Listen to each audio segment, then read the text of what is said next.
नमस्कार दर्शकों, आप देख रहे अवध टीवी में दीविनी चाप के साथ। अरुणाचल प्रदेश स्टेट कमीशन जो प्रोटेक्शन ऑफ चाइल्ड राइट्स ने रिकमेंड किया कि स्टेट गवर्नमेंट को सख्त अनुशासनात्मक कार्रवाई शुरू करे। सेवा समाप्त विरोध 3 स्टेट्स के गवर्नमेंट कर्मचारियों पर साथ ही पुलिस में जो कथित रूप से शामिल है इन सेक्स रैकेट जिस पर नाबालिग लड़की शामिल है। यह कथित सेक्स रैकेट केस को नाबालिग पीड़ित के दौरान लाया गया इस साल के अगस्त महीने पर और नियमित मामले बाद में दर्ज किया गया। पुलिस ने 9 लोगों को अरेस्ट किया। उनमें से 3 मुख्य आरोपी थे जो कथित रूप से इस रेप में शामिल थे और यह सेक्स स्कैंडल 4 साल से चले आ रहे हैं।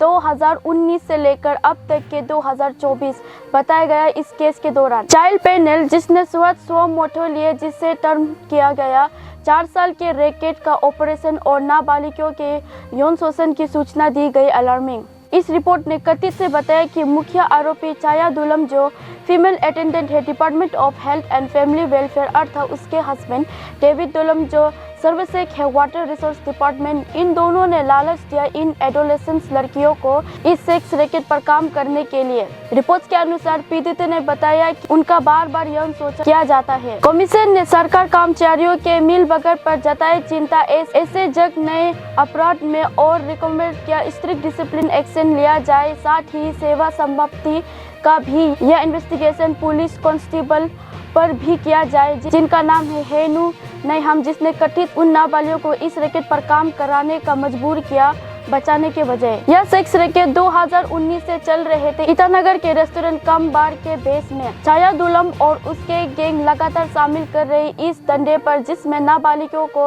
वहला फुसला के काम करवाना और कस्टमर खींचने का काम और यौन शोषण करवाना उन पीड़ितों का। कमीशन ने ध्यान रखते हुए कहा कि सेक्स रैकेट जो सदियों से 4 साल तक चलते आ रहे हैं ऐसे और भी हो सकते हैं जिसे इन्वेस्टिगेशन दौरान पता लगाया जाए। उसके साथ ही ज्यादा तौर पर आरोपी व्यक्ति है पीड़ितों के हिसाब से। Arunachal Pradesh state commission protection of child right के चेयरमैन रतन आन्या ने बयान दिया कि इस केस में किसी बड़े आदमी का हाथ है जो इस काम को करवाते हैं। के बारे जानने के लिए कमीशन ने SIT बनाया जिसके दौरान इस केस के और जांच कर सके और इसके पीछे काम करने वाले के हाथ को पकड़ सके। आन्या ने यह भी बताया कि उन पीड़ितों में 9 पीड़ित जो 18 साल से ऊपर थे और उसके केस डिटेल्स को फॉरवर्ड कर दिया गया Arunachal Pradesh state commission women को भविष्य के हाथ से सेक के लिए।